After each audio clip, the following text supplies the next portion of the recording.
In Liverpool, England, in 1977, a short-lived band called the Crucial Three started.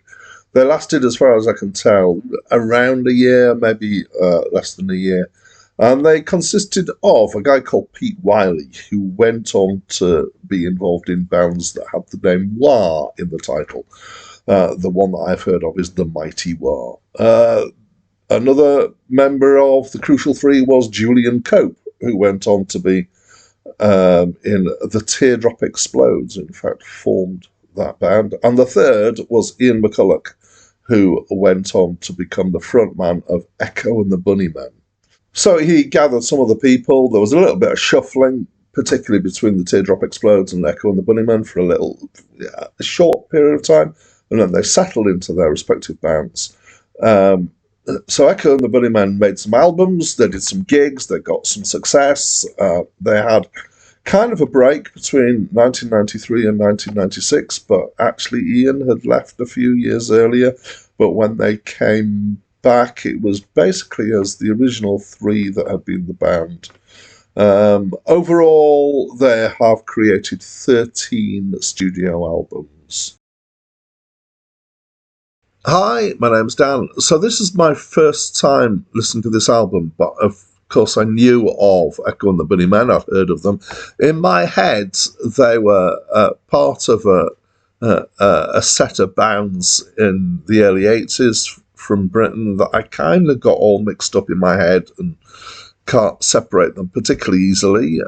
Among others, that includes the Teardrop Explodes, the Icicle Works, the Cocteau Twins. Strangely enough, Echo and the Bunnymen, I often get them confused with OMD, so Orchestral Maneuvers in the Dark. They're not really that similar, I guess. Ultrafox come into this as well sometimes in my head, and there's loads of other bands kind of like that. And I just kind of felt like there was all these bands, and they kind of would crop up occasionally on the radio, and I never really got to know most of them in any particular detail.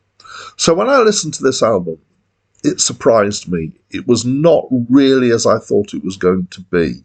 And I don't know quite what I thought it was going to be, but I think it was going to be more kind of pop end of things than this, and it's not really. It's kind of darker and weirder than I expected, both in terms of the music and the arrangements, but the words as well.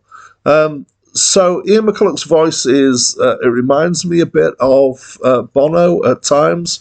So I have this theory that there are fashions for different types of voice. And at that point, there was a fashion for this kind of Bono type voice, which has got a kind of wildness to it. I think Ian McCulloch's voice is probably wilder than Bono's.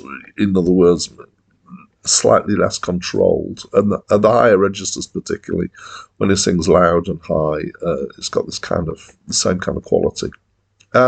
Musically, the arrangements are unusual, and this was the thing that I particularly, I think, enjoyed about the album.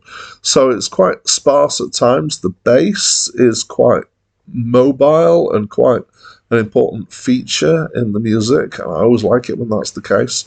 Some of the drum patterns are quite unusual. There's some interesting use of guitars, so there's quite fast strumming on guitar. That happens both with electric and acoustic in different tracks. Sometimes there's a guitar with a very strong vibrato being used. I presume that's the kind of mechanical vibrato arm that's being used to give it a kind of ethereal and otherworldly sound. There's occasional keyboard sounds in there, mostly early 80s synth sounds, quite analogy sounding.